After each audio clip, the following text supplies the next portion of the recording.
मित्रों, आज अपन हिंदी के पहले पाठ के तीसरे भाग को पढ़ते हैं। तीसरा भाग बहुत ही रोचक और राजस्थान के एक प्रसिद्ध कवि का भाग है जिसका नाम है कृपाराम खिड़िया। इन्होंने राजियारा सोरठा करके कुछ दोहे लिखे हैं। दोहे कह दो या सोरठे कह दो, एक ही बात है। राजस्थानी के अंदर इन्होंने सोरठा नाम से दिया है और वो दोहे के रूप ही है।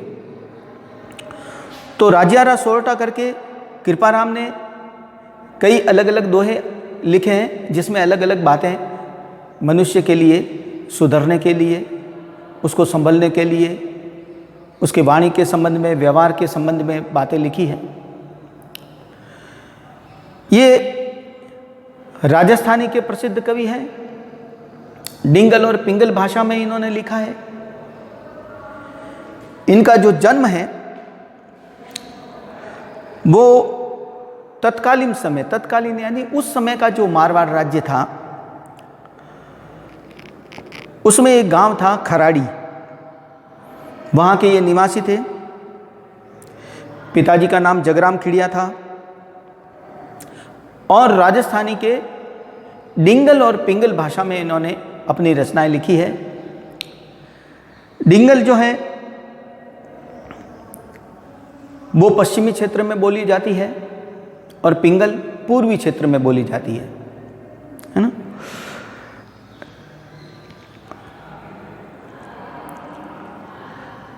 इन्होंने जो राजियारा दोहा करके ये टाइटल इसलिए दिया कि इनका एक सेवक था राजिया, उसके कोई संतान वंतान नहीं थी। एक दिन कृपाराम जी से वो बोले कि आप तो संत महात्मा हैं, रचनाएं लिखते हैं, कवि हैं और आप एक रचना के माध्यम से आपकी याद जीवित रहेगी, लेकिन मेरे तो कोई संतान ही नहीं है, मेरे को कौन याद करेगा। तब कृपाराम जी ने कहा, आज वाले कृपाराम जी नहीं हो, उस समय वाले कृपाराम जी, हाँ। तो कृपाराम जी ने कहा कि भाई मैं ऐसा करूंगा कि जो भी रचना लिखूंगा उसके अंदर तेरा नाम भी डालूंगा, तेरे नाम का भी संबोधन करूंगा ताकि तेरा भी नाम मेरे साथ में चलता रहेगा। तो उन्होंने जो भी सोरठा लिखा उसमें राजिया को संबोधित करके ही लिखा है। तो इस प्रकार राजिया का भी नाम जो है वो हमेशा के लिए अक्षुण्ण रह गया, हमेशा के लिए नहीं मिटने वाला रह गया। इन्होंने अपनी रचनाओं में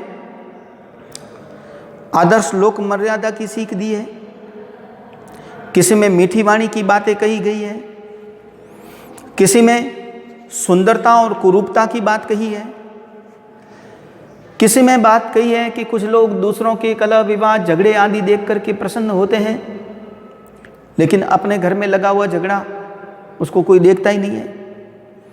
किसी में उन्होंने व्यवहार जो है मतलब का होता है, बाकी कोई मतलब निकल जाता है तो कोई अच्छा व्यवहार करता नहीं है। किसी में उन्होंने वाणी की मधुरता की बात कही है, किसी में उन्होंने अपनी मित्रता के निर्वाह हेतु समर्पण की भावना की बात कही है और किसी दोहे में उन्होंने हिम्मत की ही वैल्यू होती है, हिम्मत की ही कीमत होती है, इस बात को कहा है। बहुत ही रोचक ढंग से लिखे हैं उन्होंने, उसको मैं पढ़ता हूँ। आप भी इसी ढंग से बोलें और इनको कंठस्थ करने की कोशिश करें, और जब लगातार बोलेंगे तो समझने में आपको मदद मिलेगी। तो मैं बोलता हूँ कि उपजावे अनुराग कोयल मन हरखित करे, कड़वो लागे काग रसनारा गुण राजिया। कवि कृपाराम जी खिड़िया कहते हैं कि हे राजिया, उपजावे अनुराग, है ना, उपजाते यानी पैदा करती है मन के अंदर अनुराग यानी प्रेम। कोयल मन हर्षित करे, हर्षित यानी प्रसन्न, कि कोयल जब बोलती है तो अपने मन के अंदर प्रसन्नता पैदा होती है और प्रेम का भाव वो पैदा करती है। वो मीठी बोलने के कारण, मधुर बोलने के कारण वो अपने मन में प्रेम का भाव पैदा करती है। उसको हम बार बार सुनना पसंद करते हैं क्योंकि वो बहुत मीठी बोलती है। लेकिन कड़वो लागे काग, लेकिन जब कौआ क्रौ क्रौ करता है तो बड़ा कड़वा लगता है। तो ये सब उन्होंने राज्य को संबंधित करते हुए कहा कि ये सब अपनी अपनी रसना का गुण है। देखो, रसना का अर्थ वास्तव में तो होता है जीभ। अब यहाँ जीभ से मतलब है वाणी, बोली, कि वाणी का ही महत्व है। जो मीठा बोलता है उसको ही समाज में मान सम्मान मिलता है, उससे ही लोग अनुराग रखते हैं, उससे ही लोग प्रेम रखते हैं, उससे ही लोग आस्था और श्रद्धा रखते हैं, उसको ही सुनना पसंद करते हैं। लेकिन अगर कोई कड़वा बोलता है, मन को ठेस लगाने वाली बात, ठेस पहुंचाने वाली बात अगर बोलता है, तो वो उसको कभी भी समाज में सम्मान नहीं मिलता है। तो इसलिए इसने राजेंद्र को संबोधित करते हुए कृपाराम जी ने कहा कि वाणी का बड़ा महत्व होता है। तो मधुर वाणी का ही महत्व है। व्यक्ति को मधुर ही बोलना चाहिए, अपन को भी अच्छा लगे और दूसरों को भी अच्छा लगे, ऐसे ही भाषा बोलनी चाहिए। फिर दूसरा है काली घनी कुरूप कस्तूरी कांटा तुले शक्कर बड़ी स्वरूप रोड़ा तुले रे राजिया। गुणों का महत्व बताया, अपने अपने गुण, कि काली घनी कुरूप कस्तूरी कांटा तुले। काली यानी काली होती है, घनी यानी बहुत, कुरूप यानी भद्दी, कस्तूरी एक खुशबूदार। देखो, कस्तूरी जो है, एक कस्तूरी मृग होता है, वो मृग की नाभि में होती है ना, तो उसकी खुशबू बहुत मादक होती है, वो अच्छी लगने वाली तो होती है, लेकिन वो दिखने में बड़ी काली होती है। देखो, इसके अंदर ल जो है, राजस्थानी का ल जैसे टेढ़ा आंट हो ना, वैसे लिखा जाता है। इसका उच्चारण भी थोड़ा सा अलग होता है। वैसे हिंदी में जो अपन ल लिखते हैं उसको ल उच्चारण बोलते हैं, और इसके जो राजस्थानी का लिखा हुआ है डिंगल भाषा के अंदर, वो ड़ है ना, काली घनी कुरूप, कि कस्तूरी जो है वो काली होती है, लेकिन उसको सुंदर कांटे के ऊपर और सुंदर बांटों से तोला जाता है। लेकिन शक्कर बड़ी स्वरूप, स्वरूप यानी सुंदर, शक्कर जो होती है वो बड़ी सुंदर होती है, साफ सुथरी सफ़ेद होती है। लेकिन रोड़ा, रोड़ा कहते हैं बड़े बड़े बाटों से, और बाट नहीं मिलता है तो पत्थर लगा करके ही उसको तोलते हैं। वैसे रोड़े का मतलब होता है ईंट का टुकड़ा, पत्थर। तो कहा कि वो सुंदर है, लेकिन रोड़ों से, पत्थरों से उसको तोला जाता है। लेकिन कस्तूरी बड़ी काली होती है, लेकिन उसको बाट से सुंदर तराजू के ऊपर तोला जाता है। तो कहा कि लोगों के अपने अपने गुणों की ये बात है कि जिसके गुण अच्छे होते हैं उसको सम्मान दिया जाता है, और जिसका गुण अच्छा नहीं होता उसको अपमानित किया जाता है, उसकी कोई ज़्यादा वैल्यू नहीं है। तो भले दिखने में भले कैसा ही हो, लेकिन गुण अच्छा होना चाहिए ना। दिखने में बहुत सुंदर है लेकिन गुण अच्छे नहीं है तो समाज में उसकी कोई वैल्यू नहीं रहती, उसका कोई मान सम्मान नहीं रहता है। लेकिन अगर कोई दिखने में भले कैसा हो, लेकिन उसके गुण अगर अच्छे हैं, उसका व्यवहार अच्छा है, उसकी बोली अच्छी है, उसका चरित्र अच्छा है, तो उसको समाज में स्थान मिलता है। तो हे राजिया, अपने अपने गुणों का महत्व है। कस्तूरी भले काली है लेकिन उसके अंदर गुण अच्छे हैं, खुशबू देती है, इसलिए उसको सम्मान दिया जाता है, तराजू में तोला जाता है। शक्कर बड़ी सुंदर दिखती है लेकिन उसका गुण नहीं है ना। ज़्यादा शक्कर खाते हैं तो बीमारी हो जाती है, उसके अच्छे गुण नहीं है, थोड़ी देर के लिए स्वाद देती है लेकिन स्वास्थ्य के लिए ठीक नहीं है, इसलिए वो रोड़ा तोली जाती है, पत्थरों से तोली जाती है, उसका ज़्यादा सम्मान नहीं है। तो हमें कस्तूरी की तरह बनना चाहिए। केवल फैशन के अंदर, केवल दिखने में सुंदर नहीं होना चाहिए, हमें अपने गुणों से अपने आप को श्रेष्ठ बनाना चाहिए। फिर तीसरा मैं कहा कि डूंगर जड़ती लाय, जो वे सारो ही जगत, पर जड़ती निज पाय, रति न सूझे राजिया। हे राजिया, डूंगर जड़ती लाए, डूंगर कहते हैं पर्वत, कि पर्वत के ऊपर, पहले शब्दार्थ समझना हो फिर उसके बाद भाव समझाऊंगा।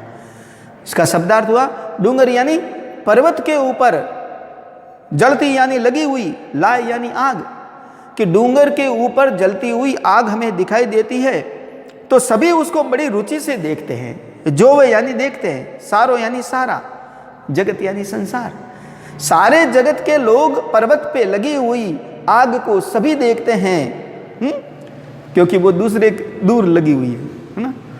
इसके कहने का भाव क्या, कि दूसरों के घर के अंदर कोई आग लगी हुई होती है, आग लगने का मतलब लड़ाई झगड़ा, तनातनी, है ना, अगर होता है तो हम बड़ी रुचि से उन चीज़ों को देखते हैं, सुनते हैं, आनंदित होते हैं, क्योंकि दूसरे के घर में आग लगी हुई है। लेकिन दूसरी पंक्ति में क्या कहा, पर जड़ती निज पाए, पर यानी लेकिन, जलती यानी लगी हुई, निज यानी अपने, पाए यानी पैर में, लेकिन अपने पैर में लगी हुई आग को कोई नहीं देखता है ना।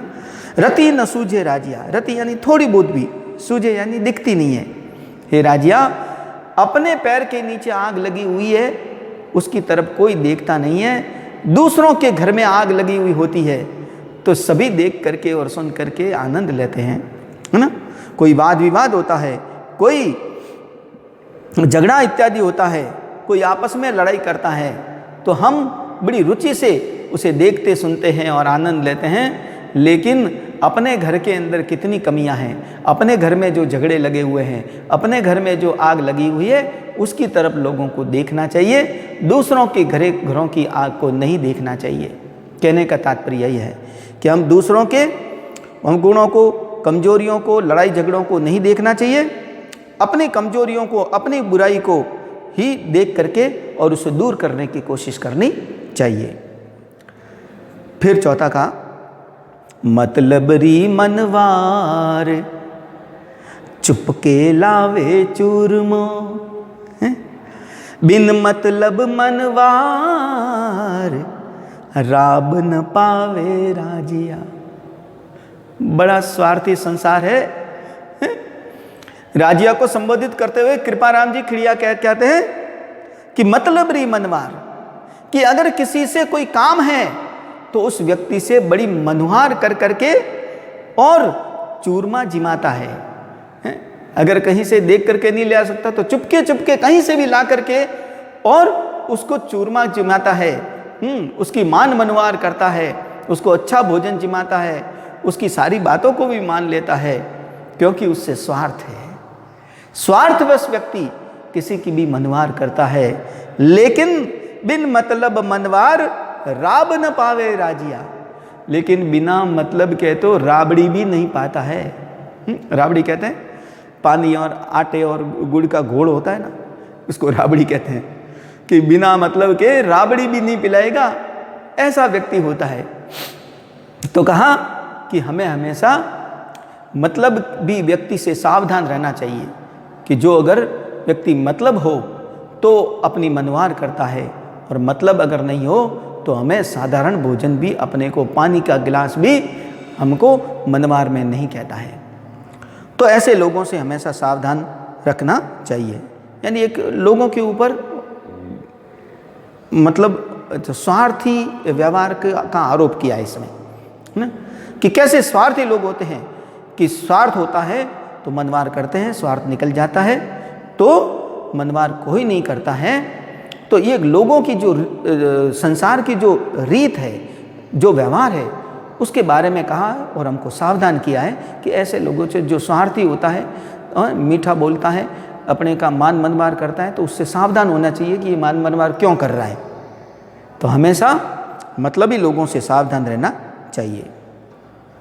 फिर पांचवा कहा कि मुख ऊपर मिठियास, घटमाई खोटा घड़े इसड़ा सू इखलास राखे नहीं रे राजिया।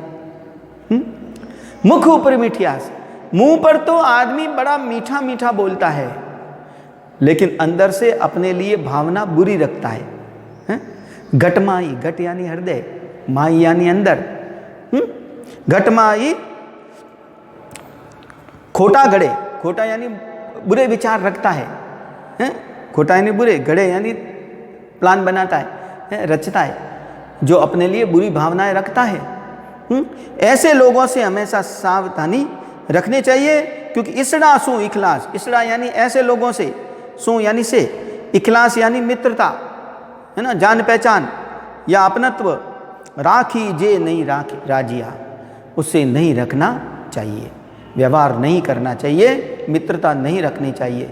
जो मुंह पर मीठा मीठा बोलता है, तो हमें सावधान होना चाहिए, क्योंकि वह व्यक्ति हमेशा हमें धोखा भी दे सकता है, हमें उससे नुकसान ही होगा। कि जो मुंह पर मीठा बोलता है, अपने लिए पीठ पीछे दुर्भावना रखता है, मन में बुरी भावना अपने प्रति रखता है, तो ऐसे लोगों से हमेशा सावधान रह करके उनसे मित्रता नहीं रखनी चाहिए, उससे कोई संबंध नहीं रखना चाहिए, उससे व्यवहार नहीं करना चाहिए, और ऐसे मित्रों से, ऐसे लोगों से दूरी बना लेनी चाहिए। तो यहाँ पर कहा कि जो लोग मतलब अपनी कथनी और अपने कर्म करने में जो फर्क रखते हैं, ऐसे लोगों से हमेशा सावधान रहना चाहिए। फिर छठा कहा, साचो मित्र सचेत कयो काम न करे किसो, हरि अर्जन रे हेत रथ कर हाँ क्यों राजिया। सच्चा मित्र तो सच्चा मित्र होता है। साचो मित्र सचेत, सच्चा जो मित्र होता है वो हमेशा सावधान होता है, सचेत रहता है, सजग रहता है। वो अपनी सारी चीज़ों को ध्यान में रखता है। और सचेत रहने का मतलब क्या, कि हमारे को अगर कोई नुकसान हो रहा है या हमें कोई ज़रूरत पड़ी है, तो वो तुरंत काम के लिए तैयार रहता है। कयो काम न करे किसो, किसी यानी कौन सा, अपने द्वारा कया हुआ मित्र कौन सा काम नहीं करता है। सच्चा मित्र अर्थात सारा काम करता है ना। सच्चा साचो मित्र सचेत, सच्चा मित्र हमेशा अपने काम के लिए, अपने मदद के लिए सचेत रहता है। वो अपने कया हुआ कौन सा काम नहीं करता है, अर्थात सारा काम करने के लिए तैयार रहता है। एक उदाहरण दिया, किस तरह कि हरि अर्जन रे हेत, हरि यानी कृष्ण, अर्जन यानी अर्जुन के लिए, हेत यानी उसके लिए, उसकी भलाई के लिए, रथ कर हाक्यो हाथी राजिया, है ना। रथ यानी जिस जो घोड़ा गाड़ी होती है, जो युद्ध के अंदर रथ पर भी सवार होते हैं सैनिक। तो रथ कर हाक्यो, कर यानी अपने हाथों से, हाक्यो यानी चलाया, हे राजिया। जरूरत पड़ी अपने मित्र अर्जुन के, तो भगवान कृष्ण भी उसके सारथी बन गए, रथ चलाने वाले बन गए। तो सच्चा मित्र ऐसा होता है जो हमेशा सजग रहता है, सावधान रहता है।